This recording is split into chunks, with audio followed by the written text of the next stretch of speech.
Halo Merior, balik lagi di Merinding Channel, Misteri dan Sejarah Dunia.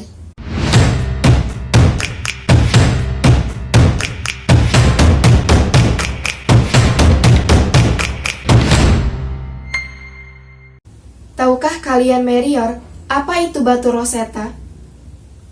Jadi begini, pada akhir abad keempat Masehi, hieroglif tidak ditemukan lagi. Pengetahuan tentang bagaimana cara menulis dan membacanya pun hilang. Nah, berkat penemuan batu inilah, para ahli akhirnya dapat menguraikan dan membaca huruf-huruf hieroglif yang merupakan sistem penulisan Mesir kuno, sekaligus membuka tabir bagaimana kehidupan dan sejarah masyarakat pada masa itu. Batu Rosetta atau Rosetta Stone sebenarnya adalah bagian yang rusak dari sebuah lempengan batu yang lebih besar. Rosetta Stone memiliki panjang 112,3 cm, lebar 75,7 cm, dan tebal 28,4 cm. Batu granit merah muda keabu-abuan ini memiliki tulisan di atasnya dalam dua bahasa, yaitu Mesir dan Yunani. Selain dua bahasa tersebut, rupanya terukir 3 skrip di atasnya, yaitu hieroglif, demotik Mesir, dan juga Yunani. Dengan perincian 14 baris skrip hieroglif, 32 baris dalam demotik, dan 53 baris bahasa Yunani kuno. Inilah yang kemudian akan menjadi petunjuk bagi para ahli untuk membaca hieroglif Mesir. Karena itulah penemuan batu ini menjadi sangat penting. Sebelum batu ini ditemukan, tidak ada yang tahu bagaimana cara membaca hieroglif Mesir kuno. Aksara berupa gambar-gambar itu benar-benar tidak dapat diartikan. Penemuan dari batu ini sebenarnya berawal dari ketidaksengajaan, guys. Jadi pada saat itu, Napoleon Bonaparte sedang berkampanye di Mesir sekitar tahun 1798 hingga 1801. Ia berkampanye dengan tujuan untuk mendominasi Mediterania Timur dan mengancam kekuasaan Inggris di India. Pada tanggal 15 Juli 1799, pasukan Napoleon sedang menggali fondasi untuk penambahan benteng di dekat kota Rosetta di Delta Nil. Nah, saat itulah mereka menemukan lempengan batu yang tampaknya merupakan bagian dari sebuah batu yang lebih besar. Seorang petugas yang bertanggung jawab pada saat itu bernama Pierre Francois Boucard menyadari bahwa batu ini mungkin saja penting. Ia kemudian memerintahkan untuk menyimpannya. Batu itu bersama beberapa barang antik lainnya kemudian menjadi milik Prancis. Namun setelah kekalahan Napoleon melawan Inggris, batu itu lalu menjadi milik Inggris di bawah perjanjian Alexandria bersama dengan barang antik lainnya yang ditemukan Prancis.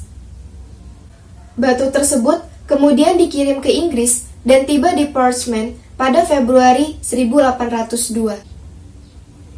Pada tahun-tahun awal abad ke-19, para ahli dapat menggunakan tulisan Yunani pada batu ini sebagai kunci untuk menguraikan isi dari tulisan yang terukir di atasnya.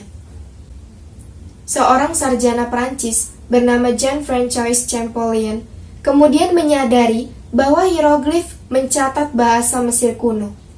Ini merupakan dasar pengetahuan kita tentang bahasa dan budaya Mesir kuno.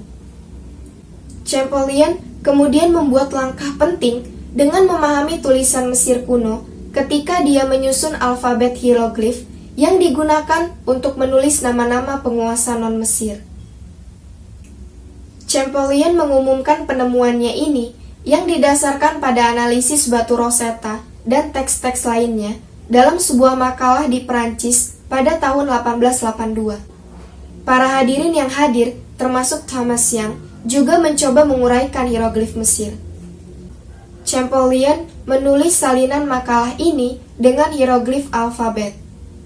Champollion membuat terobosan penting di tahun 1824, menyadari bahwa tanda-tanda alfabet digunakan tidak hanya untuk nama asing, tetapi juga untuk bahasa dan nama Mesir. Champollion yang memiliki pengetahuan tentang bahasa Koptik yang berasal dari Mesir kuno, membuatnya mampu membaca prasasti hieroglif sepenuhnya. Tulisan pada batu tersebut berisikan pesan resmi yang disebut dekret tentang Raja Ptolemy V memerintah tahun 204 sampai dengan 181 sebelum Masehi.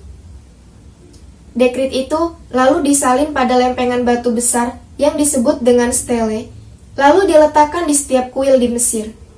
Dikatakan bahwa para imam sebuah kuil di Mesir mendukung sang raja.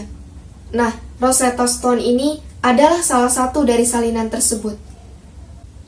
Setelah batu dikirim ke Inggris pada Februari 1802, batu itu lalu diserahkan ke Museum Inggris oleh Raja George III pada Juli 1802. Batu Rosetta dan patung-patung lainnya ditempatkan di bangunan, dikarenakan di halaman museum lantainya tidak cukup kuat untuk menahan beratnya. Batu Rosetta telah dipajang di British Museum sejak 1802. Tetapi pernah pada satu kali kesempatan disimpan saat akhir Perang Dunia Pertama di tahun 1917 karena museum khawatir dengan pemboman besar-besaran di London saat itu. British Museum lalu memutuskan untuk memindahkannya ke tempat aman. Sampai saat ini, Rosetta Stone masih tersimpan di British Museum dan ditempatkan di G4 atau CSE. Ya guys, jadi itu tadi alasan kenapa kita sekarang bisa ngebaca hieroglif Mesir atau aksara Mesir kuno yang udah dari zaman dulu. Itu bisa kita artiin gitu, kayak mana bacanya atau apa ABCD-nya. Itu tuh karena penemuan batu Rosetta ini. Sebelum penemuan batu Rosetta ini, orang-orang dulu atau para ahli dulu itu tuh belum bisa loh baca hieroglif Mesir. Makanya penemuan dari Rosetta Stone ini menjadi sangat penting. Oke, mungkin segitu dulu video untuk kali ini. Kita ketemu lagi di merinding selanjutnya ya. Bye-bye.